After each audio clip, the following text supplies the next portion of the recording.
Did you know that teachers in their free time go to book clubs? Well, it's true. We secretly have book club meetings, and I'm in a book club with Miss Kelsey, and that was how I came to learn about this book, which I'm going to tell you about, The Help. Each month, I can't wait to read the delicious words of our chosen book, and we talk and talk and talk, and we don't even get a grade for it. So here's the book, The Help, by Catherine Stockett. Now, I think this book is 3 stories in one.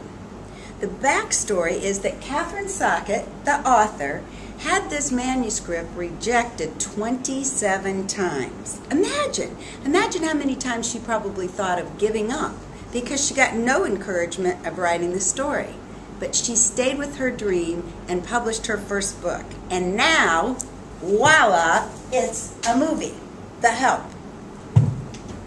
So she was very successful. Now, I must admit, I probably wouldn't have chosen this book on my own. But since the book club was reading it, of course, I borrowed it, and then I loved it. Sometimes when you follow a recommendation from somebody else, it helps you stretch the kind of book that you're reading. And you might read a book that you wouldn't pick up on your own. And that's one of the wonderful things about book clubs. And we have them in class. And I hope you experience that too.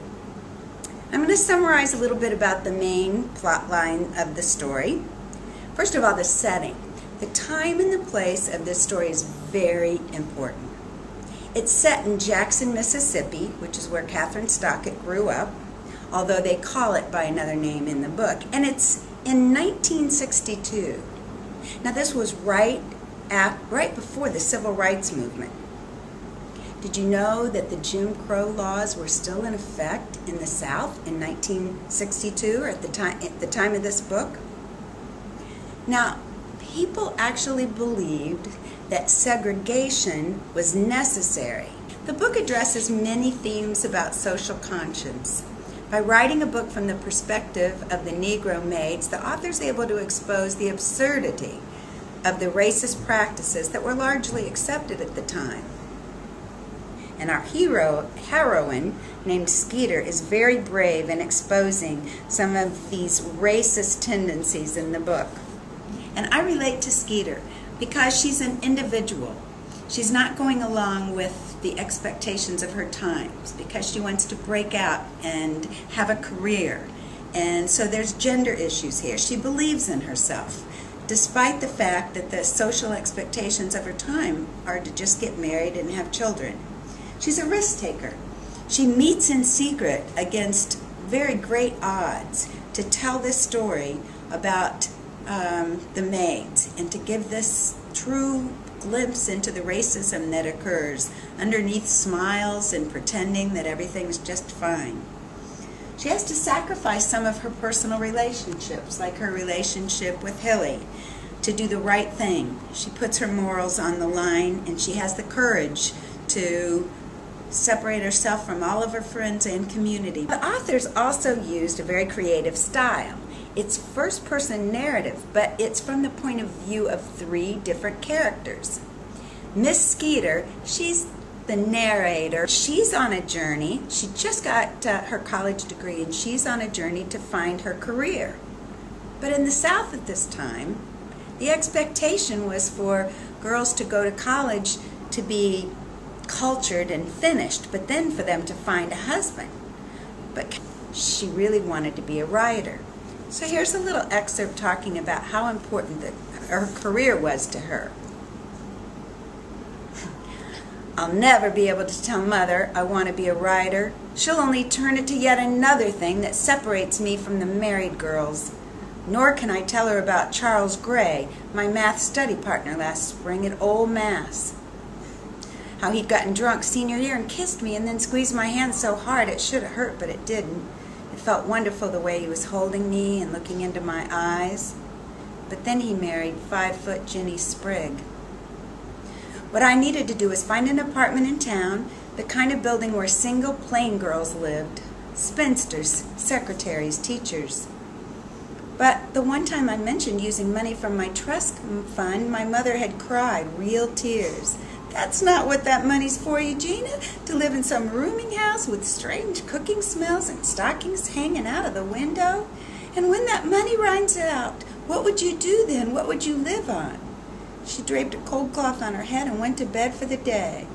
I couldn't tell Mother I wanted to be a writer. So Miss Skeeter has some great ambitions, and she's one of the first-person narratives of the story. The other main character, so there's a white main character and there's a Negro main character, is Abilene. Now she's an older maid who's raised her own children, but she's also raised and been a nanny to 17 white children. Here's an excerpt that just gives you some idea of what the maids had to live with. Here's Miss Abilene with her beautiful little 3-year-old girl that she helps take care of. Today, when I asked her what she learned, May Bobley just said, "Nothing," and stuck out her lip. "How you like your teacher?" I ask her. "She's pretty," she says. "Good," I say. "You're pretty too." "How come you're colored, Abilene?" Now, I've gotten this question a few times from my other white kids. I used to just laugh, but I wanted to get this right with her. "'Cause God made me colored," I say, "and there ain't no other reason in the world." Miss Taylor says that kids that are colored can't go to my school because they're not smart enough. I come around the corner then, lift her chin up and smooth back her funny-looking hair. "You think I'm done?" "No," she whispers hard, like she means it so much. She looks sorry that she said it. "Well, what'd that tell you about Miss Taylor, then?" She blink like she's listening good. "Mean Miss Taylor ain't right all the time," I say. She hugged me around my neck, say, "You're righter than Miss Taylor." I tear up then. My cup is spilling over. Those are new words to me. Now, the plot becomes a story about Miss Skeeter, who's given a little encouragement that she could maybe write a book by doing interviews with black maids and get their perspective of what it's like to live in a white family and take care of the white women and children. The only problem is, if the maids were found out and people realized it was their story that was in the book, they'd never be able to work again in this small southern town. Or worse, they might be sued for libel or just locked up for no reason and taken to jail. This was definitely a no-no for black women, the maids, the help, to speak out against their white bosses. So Skeeter has to convince them to help her write her book, and it has to be done in secret because the stakes are very high. But the story unfolds, and the book gets written, and at the end, as we know, because we're reading the book becomes very successful and made into a movie. So it's a story within a story. And there were many nights I laid in bed enjoying the characters and the story and the descriptions of how life was back in the 60s. And it was a piece of the past that's also historical and accurate. But yet it's a narrative and it's fiction, and it was a fun read. I'm so glad I went to the book club and found out about The Help.